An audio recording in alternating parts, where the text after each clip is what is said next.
নমস্কার বন্ধুরা, mixed fusion সোমার পাকশালায় আপনাদের সবাইকে স্বাগত। আজকে আমি আপনাদের সাথে শেয়ার করব খুবই একটি কমন রেসিপি, ফুলকপি এবং আলু দিয়ে কাতলা মাছের ঝোল।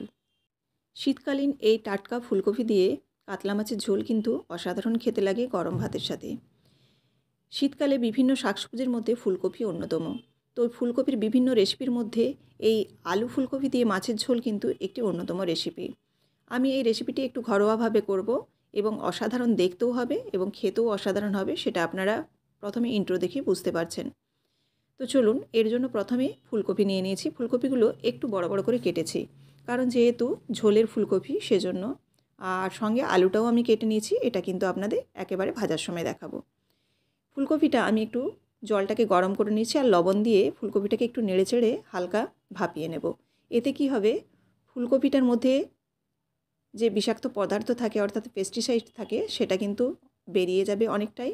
তাছাড়াও ফুলকপিটা এরকম একটু হালকা নেড়েচেড়ে জলের মধ্যে ভাপিয়ে নিলে কি হবে, ফুলকপিটায় ভাজার সময় তেলটা অনেকটাই কম লাগে। তাছাড়াও যারা গ্যাস অ্যাসিডিটিতে ভুগেন, ফুলকপি সেরকম একটা খেতে পারেন না, ফুলকপিটা এরকম ভাপিয়ে নিলে কিন্তু এই সমস্যাটাও অনেকটাই হয়তো দূর হবে। এবার দেখুন, ফুলকপিটা জল ঝেড়ে আমি তুলে নিলাম এবং খুব হালকা করে নেড়েচেড়ে তুলেছি, খুব একটা কিন্তু বেশি এখানে সেদ্ধ করিনি। এবার সর্ষের তেলের মধ্যে আমি কাতলা মাছটা লবণ হলুদ মাখিয়ে রেখেছিলাম, সেই কাতলা মাছটা ভেজে নিচ্ছি।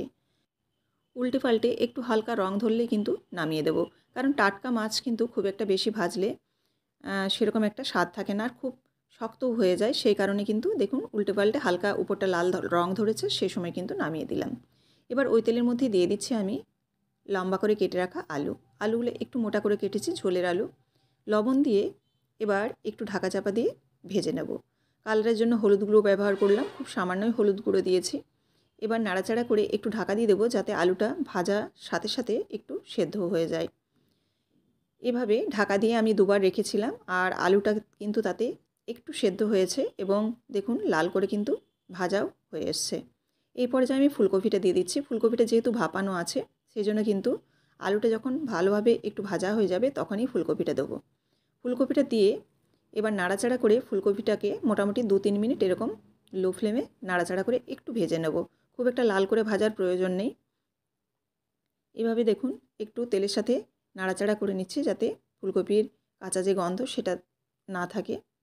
এভাবে নাড়াচাড়া করে ভেজে তুলে নিলাম। আলু এবং ফুলকপি কিন্তু দেখুন ভাজা হয়ে গেছে। আর খুব একটা কিন্তু আমি এখানে ছাকা তেলে রান্নাটা করছি না, মোটামুটি ঘরোয়া পদ্ধতিতে যেরকম কম তেলেই রান্না করে সেরকমভাবেই কিন্তু করছি, তাতেও কিন্তু খেতে অসাধারণ হবে। আলু ফুলকপি ভাজা কমপ্লিট হয়ে গেল। এবার এই কড়াইয়ের মধ্যে দিয়ে দিচ্ছি খুব সামান্য সর্ষের তেল। সর্ষের তেল দেওয়ার পর এর মধ্যে আমি দিয়ে দিচ্ছি তেজপাতা, শুকনো লঙ্কা, আর দিয়ে দেবো এখানে ফোড়নে 5 ফোড়ন। 5 ফোড়নটা আমি এখানে গুঁড়ো করে ব্যবহার করছি, যাতে খাওয়ার সময় কালো জিরে এবং মেথিটা মুখে না লাগে, সেজন্য 5 ফোড়নটাকে গুঁড়ো করে দিচ্ছি। গুঁড়ো করে দিলে কিন্তু ফ্লেভারটাও খুব ভালো হয়। এবার কুচনো পেঁয়াজ দিয়ে নাড়াচাড়া করে পেঁয়াজটাকে একটু ভেজে নেব। এখানে একটু লবণ দিয়ে দিয়েছি আমি, যাতে পেঁয়াজটা তাড়াতাড়ি নরম হয়ে যায়। পেঁয়াজটা দেখুন হালকা ভাজা হয়ে নরম হয়ে গেছে। এই পর্যায়ে দিয়ে দিচ্ছি আদা বাটা আর রসুন বাটা, দিয়ে একটু জল দিয়ে নাড়াচাড়া করে আদা এবং রসুনের একটু কাঁচা গন্ধটা কাটিয়ে নেব। প্রায় 1 মিনিটের মতো নাড়াচাড়া করে নিয়েছি। এবার এর মধ্যে দিয়ে দিচ্ছি হলুদ গুঁড়ো, জিরে গুঁড়ো, আর দেব ধনে গুঁড়ো। খুবই অল্প পরিমাণে মশলা ব্যবহার করছি, আর যেহেতু ঝোলের পরিমাণটাও কম, সেজন্য কিন্তু হাফ চামচ করে সব ব্যবহার করেছি। ঝালের জন্য এখানে আমি লঙ্কা গুঁড়ো ব্যবহার করলাম, আপনারা চাইলে কাঁচা লঙ্কাও ব্যবহার করতে পারেন। তবে কাঁচা লঙ্কা ব্যবহার করলে একটু কাশ্মীরি লঙ্কার গুঁড়ো ব্যবহার করবেন, তাতে কিন্তু কালারটা খুব ভালো আসবে। এবার দেখুন মশলাটাকে খুব ভালোভাবে কষিয়ে নিয়েছি। একদম যখন তেল ছাড়া ছাড়া হয়ে আসবে, একদম ভালোভাবে কষানো হয়ে যাবে, সেই পর্যায়ে দিয়ে দেবো ফুলকপি এবং আলুটা। আলু ফুলকপিটাকে একটু নেড়েচেড়ে 2-3 মিনিটের মতো কষিয়ে নেব। এখানে আমি 5 ফোড়ন ব্যবহার করছি ফোড়নে। আপনারা চাইলে কিন্তু যারা গরম মশলা ফ্লেভারটা পছন্দ করেন, তারা 1 টুকরো দারুচিনি এবং 1টা কি 2টো এলাচ ওই ফোড়নে 5 ফোড়নের বদলে দিতে পারেন। সেই ঝোলটাও কিন্তু একটু অন্যরকম টেস্ট হয়। খেতে কিন্তু দুটো ঝোলই অপূর্ব লাগে, কিন্তু দুটোর ফ্লেভার আলাদা। দেখুন এই অবস্থায় 2টো চেরা কাঁচা লঙ্কা দিয়ে দিলাম, আর টমেটোটা আমি শেষের দিকে দিলাম, যাতে টমেটোটা গোটা থাকে ঝোলে। সেই কারণে টমেটোটা কিন্তু এখানে গোটা ব্যবহার করেছি। আপনারা চাইলে কুচিয়ে দিতে পারেন, সেক্ষেত্রে কিন্তু যখন আদা রসুনটা দেবেন সেক্ষেত্রে কুচিয়ে দিতে পারেন, সেক্ষেত্রে টমেটোটা খুব ভালোভাবে গলে যাবে এবং কালারটাও টমেটোটা দিলে হয় কিন্তু কুচনো টমেটোটা দিলে।